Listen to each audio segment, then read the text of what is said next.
川城年代文里讲千金，开局就被真千金敲晕，扔上了替价的贼船。传说中老男人瘸腿毁容，带着一大一小拖油瓶，可眼前的男人高大威猛，还带着8块腹肌，江柔直呼想嫁想嫁。同志你好，我要找个当兵的，他叫周崇山。你是？我叫江柔，是周崇山的未婚妻，我是来跟他结婚的。你是周团长的未婚妻？团长，周崇山是团长，之前没听说过啊？他是故意瞒着真千金江秀的吗？看来这个老男人还挺腹黑的。没错，就是我。年轻哨兵再次确认后，依旧不可置信地瞪大眼睛，又上下打量了江柔一圈，尤其是看到江柔脚上那双粉色高跟鞋，目光不由自主地多停留了一会儿。他为啥这么看着我？对了，原文中好像提到，周崇山看到原主的第一眼，对这个未婚妻不太满意，就是因为这双粉色的高跟鞋，他觉得这双鞋子不方便走路，也不方便劳动，处处透露着资本家小姐的气息。江柔正发愁着怎么办，她突然看到旁边一个看起来50来岁的中年婶子，正眼放金光地盯着她脚上的高跟鞋。同志，你等一下。婶子你好，我看到你背篓里有一双胶底鞋，我能用我脚上这双高跟鞋和你换吗？哦，你确定真的要换？我确定，换了之后绝不会后悔。紧接着，江柔将高跟鞋脱下，穿上那双普通的胶底鞋。江柔换好鞋后，旁边这个中年婶子拿着高跟鞋火急火燎地离开了，那模样生怕江柔会后悔一样。同志，我准备好了，麻烦你带路。宋妍，你们连队拔河比赛输了，现在开始大比武了。周团长都下场参加比赛了，你还不赶快过去看看？那群没用的兔崽子，怎么让周团长亲自下场了？这怎么能行？周团长，难道是周崇山？不行，这个热闹我必须去看看。到了训练场后，江柔直愣愣地傻了眼，他的不远处是一群光着膀子、身材健壮的兵哥哥。都给我上！只要打倒了周团长，你们就是军区第一。你们5个合起来打周团长1个，就算赢了又怎样？还好意思说军区第一？周团长对这些不要脸的人不要客气，打到他们服气为止。兄弟们，只要我们连队赢了，今天晚上加餐吃猪肉，大伙为了猪肉拼了！在这个贫瘠的年代，猪肉的诱惑非同凡响，沙滩上的喊声变得震天响。江柔看着此情此景，感受到眼前扑面而来的雄性荷尔蒙气息。阳光、沙滩、海浪、猛男，这种穿越可以多来点。这哪是海岛，这根本就是天堂啊！周团长，手下留情啊！我的胳膊！你拉着我干啥？你上啊！士兵一个接着一个上去，却被围在中间的人一个个扔出来。周团长的臂力也太惊人了，竟然5个人的围攻都压得住。就你们这些新兵蛋子也想挑战周团长？再训练几年再说吧。周团长可是我们全军大比武第1名，下次冲动前先掂量自己的水平再说。周团长，这里有人找你。他就是周崇山，我的未婚夫吗？不是传闻说他是一个瘸腿毁容的老男人吗？等男人走过来，江柔更清楚地看到对方的模样。哇，这也太帅了吧！想嫁！宋妍，他是谁？怎么能带来训练场？周团，她是你的未婚妻啊，说是来跟你结婚的。未婚妻？周崇山眉头紧皱，目光再一次落在江柔身上。他知道老家父母给他定下一桩婚事，女孩叫江秀儿。他记得江秀儿小时候是一个干瘪瘦弱、肤色蜡黄的野丫头。他觉得眼前这个女人绝对不是江秀儿。你好，我叫江柔，同时也是真正的江秀。我和她出生时被报错了，现在我们2个换回来了。我是代替她来跟你结婚的。这里不是说话的地方，我们换个地方说。周崇山下意识准备伸手接过江柔的包，刚伸出手后瞬间骤停，宽大的手掌悬在半空中，然后收回。倒是一旁的宋妍是个聪明人，立刻明白过来是怎么一回事。我来，嫂子，你拎着包怪累的，我来帮你拿。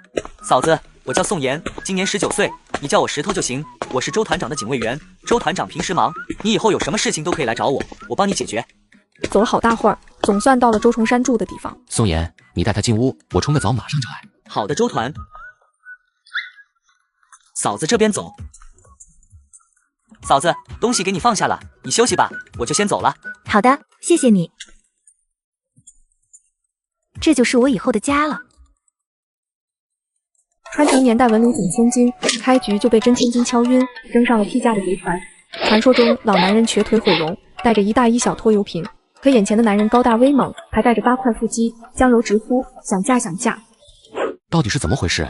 要和我结婚的不是江秀吗？事情是这样的，原主江柔和江秀出生的时候被报错了，真千金江秀一直生活在农村。18岁生日当天得知自己的身世，立马买车票来城里，抱着亲生父母泪如雨下。一边是失散18年的亲生女儿，一边是养了18年的养女。江家父母谁也舍不得，就都继续生活在江家。谁料真千金江秀在乡下订了一桩婚事，前不久听说那个男人在战场受了伤，转去一个海岛上驻守边关了。对方来信要求江秀履行婚约。可如今江秀已经过上了城里的好日子，哪还肯去海岛上嫁给一个瘸腿毁容的老男人？于是他想了一个恶毒的计谋，让假千金江柔替嫁。跟我定亲的人是江秀，用了我寄回家津贴的人也是江秀。无论你跟江秀是什么关系，这些事情都不是你做的，你也不用承担责任。今天晚上你先在这里住一晚，我去打听一下最近的船只，尽快送你回城。我和江秀的婚约当做是取消了。什么？他要赶我走？我是穿越过来的，走了也是无家可归。而且这个男人这么帅，我才不走呢。我不走，我是来给你做媳妇的。我都已经到这里了，怎么可能再随随便便回去？周崇山看着眼前的女孩，想到她现在的处境可能无处可去，也不忍心赶她走。那你暂时留下吧。你让我留下，是愿意跟我结婚吗？我今年30岁了。我知道这个。我虽然是头婚，但是收养了2个战友的遗孤，我把他们当做亲生的，以后也不会要自己的孩子。你跟我结婚了，就要当2个孩子的后妈。那很好啊。哪里好？可以无痛当妈，多好啊！你放心，我会把2个孩子当成我亲生的，好好照顾他们。怎么样？我们什么时候去打结婚报告？你可以暂时先住在这里，结婚的事之后再说。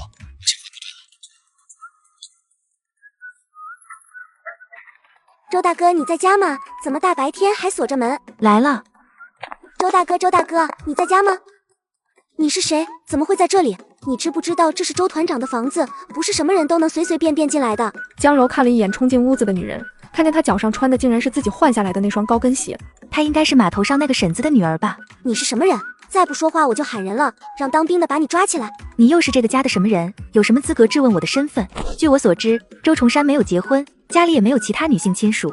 你不叫周团长，也不叫周同志，一口一个大哥，叫得这么亲密，该不会是什么干妹妹吧？此言一出，徐春香顿时被气得脸色涨红。你少胡说八道！我跟周大哥关系亲厚，我喜欢孩子，我是帮周大哥照顾2个孩子的。哦，你说你喜欢孩子，那帮周崇山带孩子，你拿工钱了吗？我拿了工钱又怎样？你既然拿了工钱，就应该好好照顾孩子，少管其他事。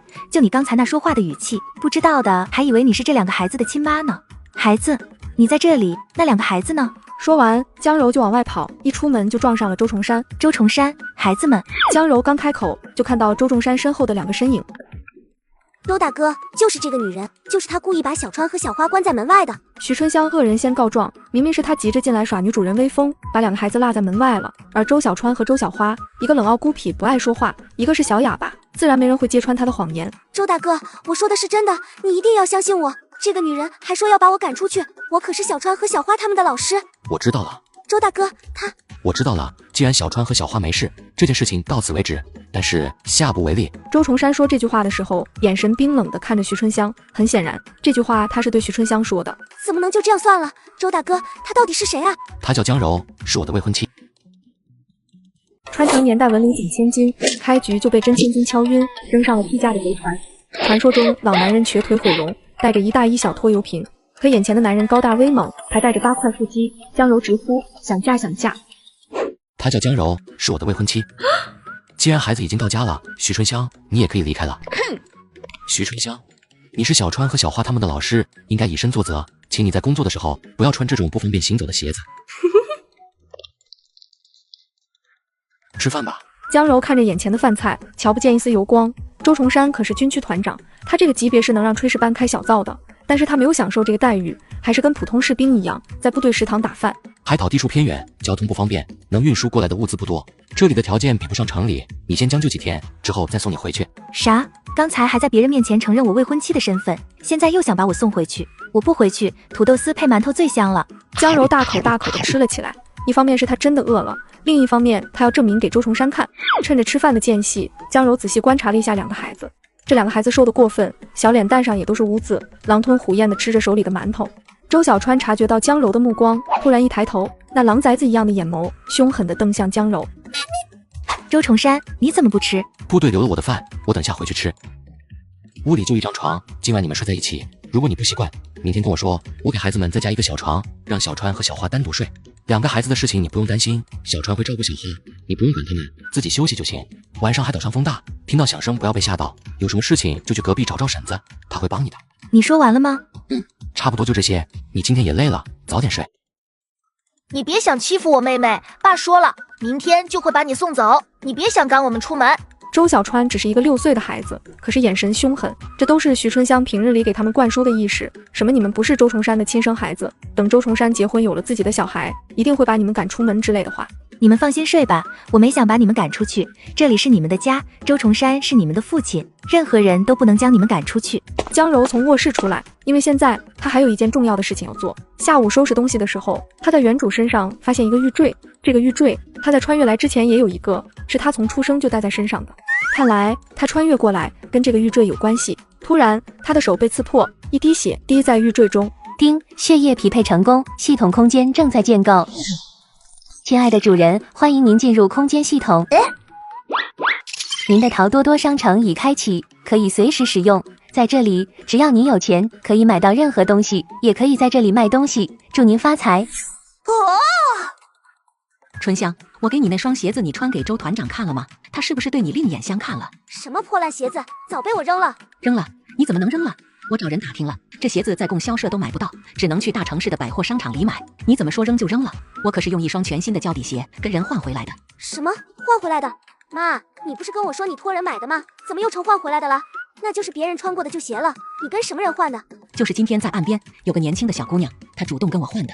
小姑娘长什么样？黄色的卷发，穿着粉色的裙子，拎着皮包，一看就不是我们岛上的人。我看那姑娘穿着那双鞋子，就跟资本家的小姐一样，又漂亮又洋气。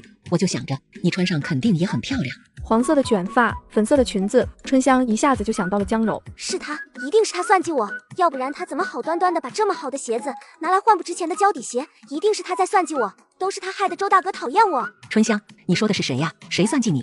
我绝对不会让这个女人这么轻易的跟周大哥结婚的。你们听说了吗？周团长的未婚妻成分有问题，是城里来的资本家小姐，他们家就是剥削贫下中农的。你听谁说的？消息准确吗？可别冤枉了好人啊！我之前明明听说周团长的未婚妻跟他是一个村子的，一样是贫下中农，怎么会是资本家小姐呢？谁冤枉好人了？昨天码头上发生的事，难道你们没看到吗？我看到了，我看到了。那个女人下船的时候穿着粉色的裙子，粉色的高跟鞋，还拎着皮包，确实挺像资本家小姐的。她要真和周团长结婚了，以后就住我们军区大院。我们大院里出了一个资本家小姐，这算什么事啊？是啊，她资本家小姐的身份，说不定还会害得周团长被撤职。有这么严重吗？我说的还是轻的呢。不行，不能让她跟周团长结婚，必须把她赶出去。去找洪大姐，洪大姐是我们军区大院的妇女主任，这种事情让她出马。走走走，我们现在就去找洪大姐。啦啦啦啦啦啦啦！这就是你们口口声声说的资本家小姐。告状的两个人此时望着江柔沉默了。眼前这个女人拿着锄头，浑身脏兮兮的，哪里有什么资本家小姐的气息？你就是江柔，周团长的未婚妻。是我是江柔。这几个人能随意出入军属大院，应该都是军嫂吧？那中间这位应该就是书中写的洪大姐了。你好，您就是洪大姐吧？你认识我？不认识，我们今天是第一次见面，但是我听崇山提起您，说您是为国家做出过重要贡献的人，是我们军属大院的妇女主任，让我有什么事放心的找您，您肯定能帮我解决的。院子里太阳晒得厉害，我们去屋子里说话。你叫江柔，我就叫你柔妹子吧。都听洪大姐的。柔妹子，我听你口音像是南方人，家里的父母都是做什么的？我从小一起生活的父母是养父母，他们一位是学校的老师，一位是报社编辑，都是本本分分的读书人。18岁我才知道我的身世，亲生父母是农村的农民，但是我打听到他们早几年都走了。哎，你也是一个苦命人，太可怜了，柔妹子，真想不到你的身世竟然这么坎坷。柔妹子，真对不住，是嫂子们不知道情况，误会你了。杀千刀的到底是什么人在外面乱嚼舌根，让老娘知道了，一定要拔了他的舌头。柔妹子，你的人生还很长，过去的事情就让它过去，人要向前看。你来了我们大院，以后大家就是一家人，我们都是你的亲人。洪大姐，你放心吧，我觉得现在的日子挺好的。柔妹子，我们刚进门的时候看见你在翻地，这是想种花吗？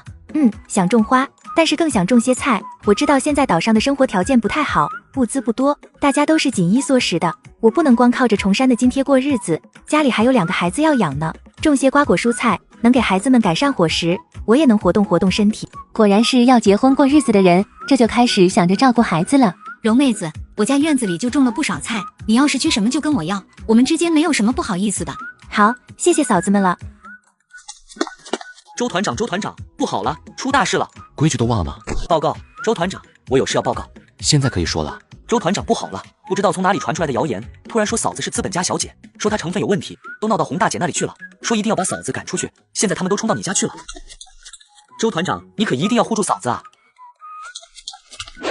江柔是我媳妇儿，有什么事你们来问我，别为难她。周团长，你误会了，我们没对你媳妇做什么。周崇山，你误会了，嫂子们没有欺负我，他们都对我很好，刚才还说要送蔬菜和鸡蛋给我呢。真的？当然是真的。洪大姐，对不起，刚才是我冲动了，误会大家了。我又不是你的政委领导，不需要跟我打报告。你在我面前不用这么严肃，你就当我是一个家里的长辈，长辈关心晚辈而已。我听说你们只是定了亲，还没打结婚报告，这就认定了就是他了。就他了，我今天下午回去就打结婚报告。崇山啊，我看得出来，江柔是个好姑娘，你可要好好待人家，相信你们结婚后日子会越来越好的。谢谢洪大姐。洪大姐，我想请你调查一下，关于我未婚妻的流言蜚语是从哪里散播出来的？你放心，这件事就算你不说，我也会查的。